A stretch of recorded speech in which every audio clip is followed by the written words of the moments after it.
ఈ ప్రాంతాన్ని, ఈ క్షేత్రాన్ని, ఈ భూమి యొక్క నైసర్గిక స్వరూపాన్ని అర్థం చేసుకొని వికారాబాద్ అడవుల నుంచి వచ్చే వరదలని నగరం మీద పోటెత్తకుండా ఉండడానికి ఉస్మాన్ సాగర్, హిమాయత్ సాగర్ని నిర్మించి ఫిరంగి కాలువ ద్వారా, మూసీ నదుల ద్వారా, ఈసా నదుల ద్వారా వచ్చే నీటిని నియంత్రించి ఆ నీళ్లను నగరానికి తాగునీటిగా మార్చి ఈ ప్రాంతంలో గొలుసుకట్టు చెరువులను నిర్మించి హైదరాబాదు హెరిటేజ్ సిటీనే కాదు, Hyderabad is a lake city అని చెప్పి నిజాం సర్కార్ 100 సంవత్సరాల ముందే ఒక అద్భుతమైన కట్టడాలను నిర్మించి మనకు అందించాడు. వారి వారసత్వంగా వచ్చిన ఈ కట్టడాలు మొన్న జరిగిన ఎండాకాలంలో తాగునీటి సమస్య వచ్చే కృష్ణా, గోదావరి ఎండిపోతే హైదరాబాదు నగరానికి దాహార్తి తీసింది గండిపేట, అంటే ఉస్మాన్ సాగర్, హిమాయత్ సాగర్ నుంచి ఈ నగరానికి తాగునీటిని వాడుకున్నామన్న సంగతి రాష్ట్ర ముఖ్యమంత్రి నేను చెప్పదలుచుకున్నా.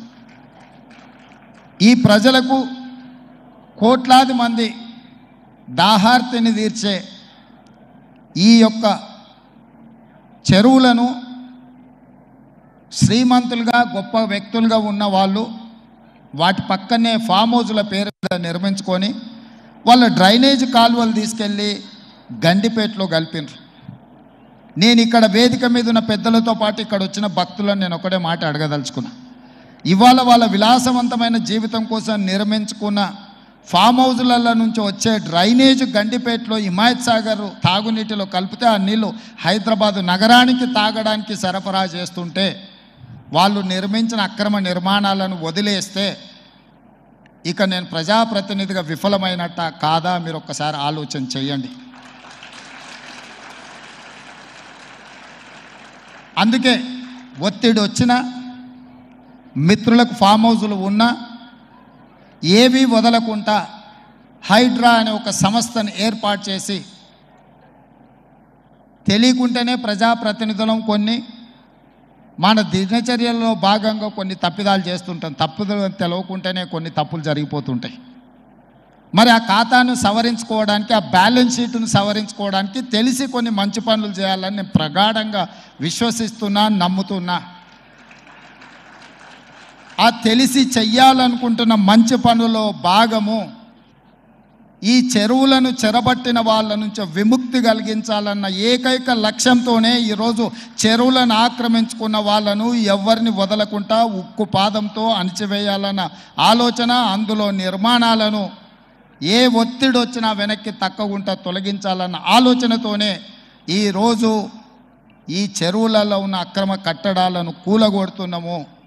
దీనికి స్ఫూర్తి భగవద్గీత అనే కురుక్షేత్ర యుద్ధ సందర్భంలో అర్జునుడు ఆయుధాలను కింద పడేసి రాజ్యం కోసం భీష్మ పితామహుడు, అదేవిధంగా కర్ణుడు, దుర్యోధనుడు, దుశ్శాసనుడు, నా సహోదరులందరూ ఆ పక్కన నించుంటే రాజ్యం కోసం వాళ్ళందరినీ సంహరించడం, వాళ్ళని సంహరించి రాజ్యాన్ని సాధించుకోవడం ద్వారా ఏమి ఉంటుంది, ఏం మనశ్శాంతి వస్తుంది అని చెప్పి అర్జునుడు యుద్ధతంత్రం నుంచి తప్పుకుంటా అన్నప్పుడు శ్రీకృష్ణ భగవానుడు బోధించిందే భగవద్గీత.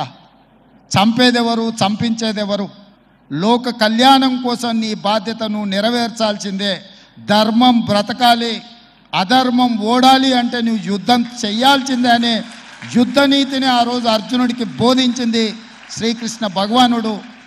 ఇవాళ ఆ శ్రీకృష్ణ భగవానుడి బోధనానుసారమే ఈరోజు ఈ చెరువులను కాపాడే కార్యక్రమాన్ని నేను తీసుకుంటున్నా. నాకు తెలుసు ఈ చెరువులలో నిర్మాణమైన విలాసవంతమైన ఫామ్ హౌజులు ప్రభుత్వాన్ని ప్రభావితం చేయగలిగిన స్థానాలలో ఉన్న చాలామంది వ్యక్తులు ఉన్నారు.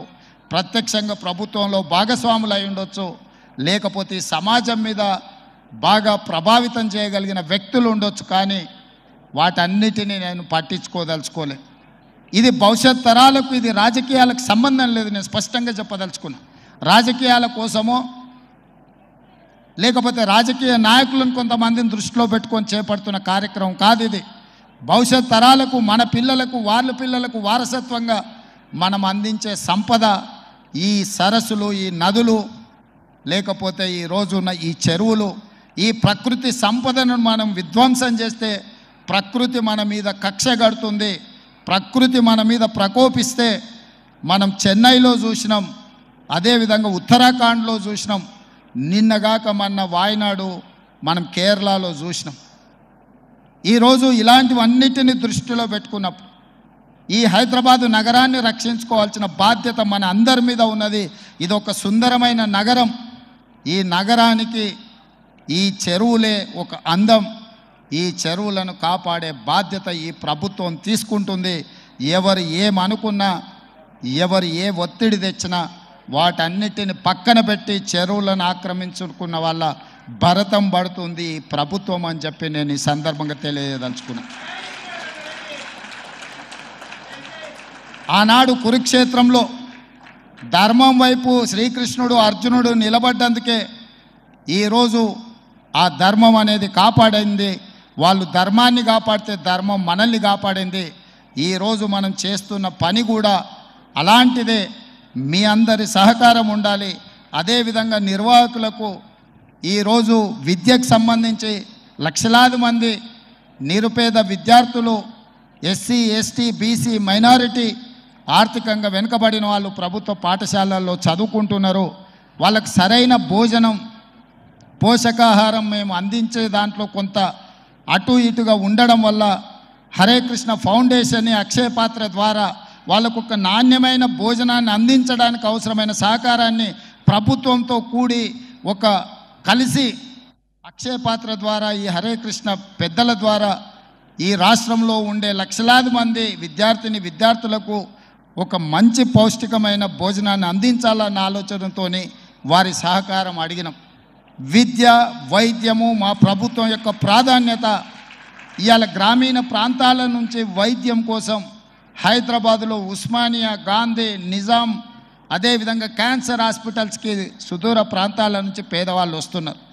ఆపత్తిలో వచ్చిన తర్వాత ఆకలి ఎలా తీరాలనో వాళ్ళకి తెలీదు. ప్రభుత్వం నిర్వహిస్తున్న కార్యక్రమాలు వాళ్ళకి చేరడానికి కొంత ఇబ్బందికరమైన పరిస్థితి ఉంది. అందుకే నిర్వాహకులకు మధు పండిట్ జీ గారిని I have requested to accept this Osmania, Gandhi, NIMS and cancer hospital, wherever the needy people are there. I need your support to serve their food. అక్కడ కావాల్సిన మౌలిక వసతులన్నీ ప్రభుత్వం ఏర్పాటు చేస్తుంది. వాటిని నిర్వహించడం, ఒక నాణ్యమైన భోజనాన్ని వాళ్ళకు అందించడానికి మీ వైపు సహకారం ఉండాలి. మీరు మేము కలిసి ఈ ప్రభుత్వాన్ని ముందుకు తీసుకెళ్తే నిజంగా ప్రజలకు అవసరాలను తీర్చే అవకాశం ఉంటుంది. తప్పకుండా హరే రామ హరే కృష్ణ సంస్థ నుంచి చేపట్టే ప్రతి కార్యక్రమానికి మా ప్రభుత్వం వైపు నుంచి సంపూర్ణంగా మద్దతు ఉంటుంది. ప్రభుత్వం చేపట్టే పథకాలలో కూడా అవసరమైన దగ్గర మీ సహకారాన్ని మేము ఆశిస్తున్నాం. మీ సహకారం ఉంటే ఈ ప్రభుత్వం ఒక ఆదర్శమైన రాష్ట్రంగా తెలంగాణ రాష్ట్రాన్ని తీర్చిదిద్దుతుందని తెలియజేస్తూ